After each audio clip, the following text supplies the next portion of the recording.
Hey, Kent. Yeah, man, what's going on, man? Hey, man, you mind if I make a little video of you here? No, I'm just sitting here messing around, man. I was looking at some pictures I had with Tim Smith and myself, man, and kind of sort of sitting here just kind of going back in my mind and remembering how the Camaro was born, the Ridge Runners Camaro, man, and how things kind of went together and how the book really turned out. Wasn't really expecting the way things turned out, especially to have Tim here, you know, to be looking at him and having him autograph. That's him signing the Camaro right there. Yeah, that's Tim signing the Camaro, and had a few things in here. I had a picture too of him signing you know, he done a couple autographs, but it was really cool to have Mr. Tim there himself driving the Camaro. That was pretty cool. Oh yeah. You know what? That loggone laptop right there is exact same color as that Camaro right there. Well, it's kind of a funny story with the laptop. The laptop actually came later. Everything I've done off this book, I actually done off of my telephone. But now that I've kind of sort of got a few things that the phone, you know, kind of can't handle. This is the Ridge Runners laptop. It's got the bliss on the screen there. I mean, on the back cover, if you can see. And it's actually, I was trying to find some pictures here. I had some pictures, and I don't know. That's Tim at your house. Yeah. The pictures on the decals on the mirror is actually those decals. Oh yeah. So yeah, I'm kind of happy with them. But yeah, man, what's going on, Ken? Well, since we're here, you mind if we give a interview you right here? If you give a little the readers a little inside, you know, glimpse there of what's going on with the book and all that there. Oh yeah, be glad to. I was sitting here actually listening to some music here. Barry Mountain Dew, that's actually in the book. This was some of his harmonica playing that you guys was actually hearing in the background. So you mean Mountain Dew's a real feller? He is. He's absolutely a real. He's absolutely a real. This is his music. Let me turn this up. That's actually the music that's in the background that you're listening to. Cool deal, man. Well, I think the readers might want to know, you know, what was the inspiration? What inspired you on the book there to write the book? I mean, what was your inspiration? What was you shooting for? Well, I was really inspired by the Dukes of Hazzard. I grew up, you know, watching Dukes of Hazzard and having that insight that Dukes of Hazzard, the, you know, handshake and a promise is really what I was looking for. When I wrote the book, I wasn't really sure exactly how it was going to turn out.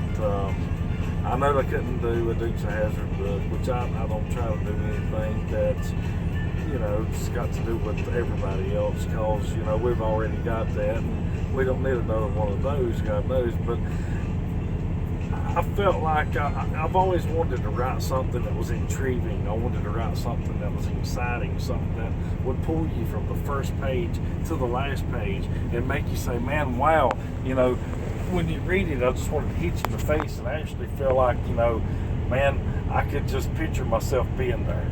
Oh yeah, yeah. As far as the characters there, tell us a little bit about, you know, how you come up with them, or who inspired the characters, or... Well, Javelin Waymore Bliss. Javelin is an old car. And the movie, I wanted to actually have a car that I could be able to create. I've always been fascinated with the General Lee kit.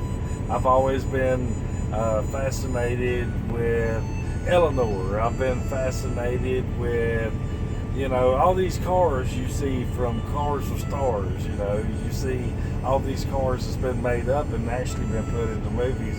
And I thought, man, how cool would that be to actually be able to have a car of that magnitude? So when I bought the Camaro, it was a really funny thing, because when I bought the Camaro, I had not really planned on the Camaro really being, you know, anything other than my personal car.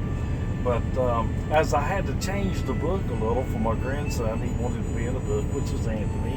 You have Javelin, Waymore Bliss, which people call him Waymore. Joey Phelps, you know, he's the mechanic there, and the family's best friend. You've also got J.W. Fast. You've got Otis and Phil, which is the sheriff and the deputy. You've got several different characters. It's a lot to mention all at one time. So, speaking of the General Lee, That was my phone going off right there. But anyway, Janice is my fiance, and then Anthony's my grandson, and then Junior Stokes in the book was actually Janice's husband, late husband, which he died of natural causes. The Lord just called him home, you know. So I tried to use names that Scotty Stanley, that was my cousin. I've had a lot of guys that's in the book has actually passed away. Now Bruce Childers, the one that does the Boy Scouts and things of that nature, is actually he had a stroke a few years back and is actually in a nursing home and not even able to he's basically just a vegetable, so to speak. The stroke just left him at a loss, and I really thought a lot of Bruce and do now, and it was just an honor to put him in my book. Oh yeah. Now, as far as your emotions, you know, I noticed there was a lot of ups and downs on the books. Now, how does that personally affect you, like as the author? I have to say this. Tim Smith, I actually told Tim this. I was sitting at the table, and I believe you. Now, I am a Christian person. I go to church. I mean, I don't, condone, misbehavior. I think there's a limit on everything as long as you do things responsibly. But anyway, I was sitting at the kitchen table and I was writing this book, and I had some of Tim's moonshine and I was sipping on it and had me a little bit of Mountain Dew there. And there was times I almost done a Peter Pan right there on the floor, laughing from writing this book. And then there was other times that I had Janice with me and I was talking to her about things, and as I put things in the book, man, it made me so sad. I mean, they was just actually literally tears coming down off my cheeks when I actually wrote this book. It's been a roller coaster of emotions. One minute you're up, you're thinking everything's all good. Next thing you know, you're down. And then having, Janice and actually having her late husband passed away, and to be able to see her emotions as I'm writing this, it's actually been a very, very, very much of a roller coaster ride. So, did you expect, when you first started this, when it was still a thought in your head, did you expect to be where you're at this time? With the book, Well, do you ever find yourself, believing that, I prayed a lot, and I still do. And I asked you, good Lord, I said, Lord, ask Him to help me with the book. Of course, if you don't pray for it, you don't get it. You ask not, receive not. I'm a firm believer in that. But I feel like a lot of inspiration, and I have to say this, my mom that raised me, which was my aunt and uncle, raised me growing up a better part of my life, which I've got to know them as mom and dad. And I feel like when my mom passed away, we was poor. We didn't really have a lot of money. Mom and dad didn't have a whole lot of things to really to give me. But when my mom passed away, I do believe that she passed her ability to be able to write. She passed that down to me as she left, without me even knowing it. I had no knowledge, but it wasn't until after she passed that I had the interest to be able to write a book at all. Oh yeah. Well, I certainly appreciate you take the time and talking with the readers here. And this video will be posted to YouTube, and you can also find author Kenneth Summerlin at authorkennethsummerlin.com and on Facebook There's and one Twitter. thing that I would want to tell the folks that's watching: 10% of everything that I make off of this book, and if it becomes a movie, which Lord knows I hope it does, is going to be donated to a fallen church fund.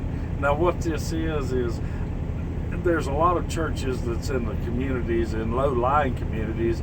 The government nowadays, when drawing your Social Security and retirement, things of that nature, just not a lot of money there, and a lot of churches really hurt because of that. So I've seen a lot of churches almost just have to shut the doors because not enough money coming in to help keep the places open. And I would like to take 10% of what I make off of this, whatever it be, and donate it to churches and local communities.